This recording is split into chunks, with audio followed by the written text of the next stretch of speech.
Halo, saya Dina Triwahyuni.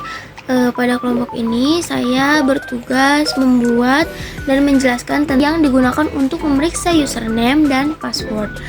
Jika datanya sudah sesuai, program diarahkan ke halaman dashboard. Dan jika tidak, muncul pesan gagal login. Program ini juga memiliki fungsi logout untuk mengakhiri sesi pengguna dan kembali ke halaman login. Seperti itu saja, terima kasih. Nama saya Hieronymus Sapriantono Saputro. Di sini saya akan menjelaskan tentang form input barang. Setelah pengguna berhasil login, pengguna akan dihadapkan dengan sebuah dashboard, yaitu inventaris sekolah. Pengguna dapat melakukan penginputan data barang yang disimpan ke dalam sistem. Nah, di sini ada 5 yang harus diinput oleh pengguna. Yang pertama itu nama barang seperti meja, kursi, terus kategorinya bisa parabot, elektronik maupun laboratorium. Terus yang ketiga itu ada jumlahnya itu bisa 1, 2, 3. Terus kondisinya itu misalnya masih baik, ringan, bisa masih layak pakai, dan rusak berarti harus diganti. Dan lokasi barangnya bisa di ruang kelas 7A atau di laboratorium 1 atau 2, terus bisa di lab komputer kalau misalnya kayak monitor atau PC. Terus juga setelah pengguna menginput semua itu, pengguna menekan tombol simpan. Setelah pengguna menyimpan, datanya itu akan ditampilkan di bawah, yaitu berupa data inventaris, sehingga bisa dilihat oleh pengguna. Sekian, terima kasih. Halo, perkenalkan, nama saya Meli Rahmawati, dan di sini saya akan menjelaskan bagian saya, yaitu tentang table data inventaris. Nah, table data inventaris ini itu terdapat sistem inventaris yang berbasis web ya, yang mana di sini tuh berfungsi untuk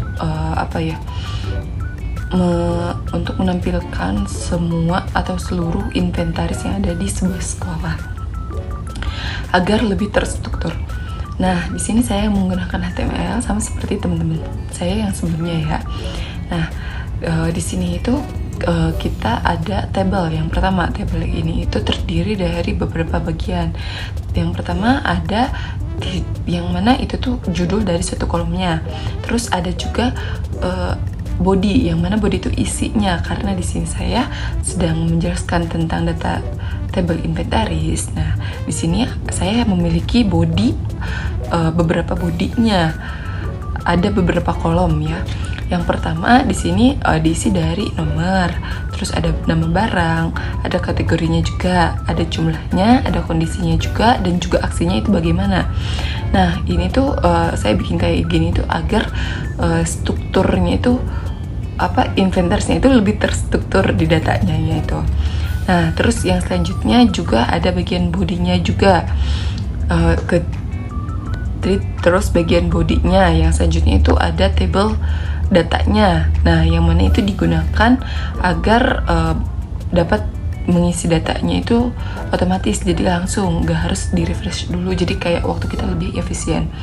Terus yang ketiga kita juga ada fitur, yang mana ini tuh selain fitur-fitur yang tadi, kita juga dilengkapi dengan fitur tombol penghapus salah satu. Jadi kayak kita bisa menghapus data yang kita sudah input tuh bisa dihapus satu-satu gitu. Kalau kita salah input, kita bisa hapus yang itu gitu loh. Jadi kayak kita nggak harus ngulang. Dan yang selanjutnya juga ada fitur reset semua. Jadi kayak data nih kita semuanya dari nomor, nama tadi semuanya. Nah, itu tuh bisa kita reset semuanya. Jadi kayak lebih gampang, lebih efisien. Yang mana itu kayak mungkin bisa membantu agar di sekolahan inventaris yang ada di sekolah tuh bisa lebih terstruktur dan lebih rapih begitu loh. Dan pengerjaannya juga lebih efisien. Jadi admin yang mengerjakannya juga akan lebih mudah untuk mengerjakan tugasnya ini.